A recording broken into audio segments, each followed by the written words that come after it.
झांसी जनपद में थाना प्रेमनगर क्षेत्र अंतर्गत पीड़िता का परिवार द्वारा एक सामूहिक दुष्कर्म का एक मुकदमा दर्ज कराया गया था। दर्ज करने के पश्चात जो नामजद अभियुक्त है उन दोनों को पुलिस ने पकड़ के पूछताछ शुरू की थी।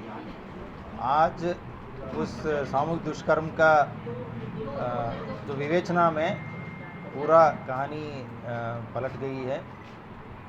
इसमें जो पीड़िता द्वारा जब शुरुआत में बताया गया कि घर से निकलते ही एक सफ़ेद गाड़ी में दो लोग इनको बिठा कर ले गए थे, इस बात को पुष्टि करने के लिए घर के आसपास जो लगा हुआ सीसीटीवी कैमरा को देखा गया था, उसमें कहीं भी सफ़ेद गाड़ी तो नहीं दिख रही थी और लड़की अकेले देखते हुए दिखाई दे रही थी। उसको ट्रेस करते हुए हम लोग पूरा आज लगभग 50 से 60 कैमरा पूरा खंगाले गए थे।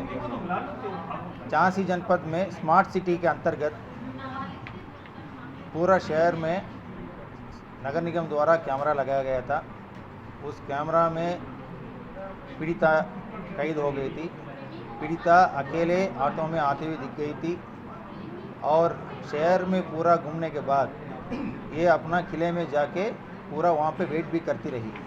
तो इस सीसीटीवी फुटेज को पीड़िता को दिखाने के बाद पीड़िता ने आज एक्सेप्ट कर लिया कि दो लोगों को जानबूझकर फंसाने के लिए ये पूरा कहानी बनाई गई थी और ये कहानी बनाने में उनका बुआ और उनका बुआ का लड़का ये दोनों शामिल थे।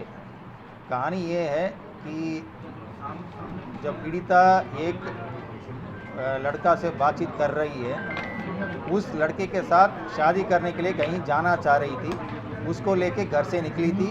घर से निकलते के पश्चात एक दुकान में जाके अपना पायल और एक बिछिया भी खरीदी थी। खरीदने के बाद किले में जाके उस लड़के को आने के लिए इंतज़ार कर रही थी। जब वो लड़का नहीं आया है, ये वापस अपना घर ना पहुंचकर बुआ का घर पहुंच गई थी। बुआ का घर सुबह 10:30 से 11 बजे के बीच में पहुंच गई। पहुंचने के बाद बुआ और उनका बेटा ने मिलकर पूरा इनको समझा बुझाकर 12 घंटे के पश्चात इस तरह का सामूहिक दुष्कर्म का आरोप लगाते हुए एक मुकदमा दर्ज कराया है, जिसमें 2 निर्दोष लोग अनावश्यक रूप में जेल जाने थे। पुलिस का विवेचना से वो दोनों जेल जाने से बच गए थे। सेक्शन 22 पॉक्सो एक्ट का तहत जो फर्जी सूचना इस तरह देने वालों के खिलाफ कार्रवाई करने का प्राविधान है, उसके तहत पुलिस द्वारा कार्रवाई की जाएगी। दोनों आरोपी हैं, उनका क्या हुआ, छोड़ दिए गए या गिरफ्तार कर लिए गए? जैसे अभी मैंने बताया, विवेचना के दौरान ये स्पष्ट रूप से क्लियर हो गया कि वो दोनों अभियुक्त इस घटना में शामिल नहीं थे, वो दोनों निर्दोष हैं।